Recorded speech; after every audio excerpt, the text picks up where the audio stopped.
On passe maintenant à l'actualité, on prend la direction de Roubaix où le théâtre de la Maquellerie est victime de harcèlement.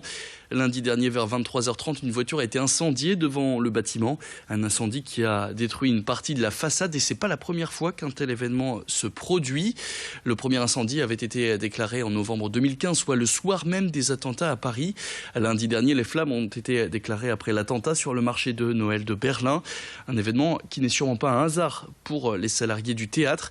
Depuis plusieurs années, ils se disent victimes d'intimidation de la part d'individus les accusant de satanisme. Pourtant, ils ne pointent personne du doigt.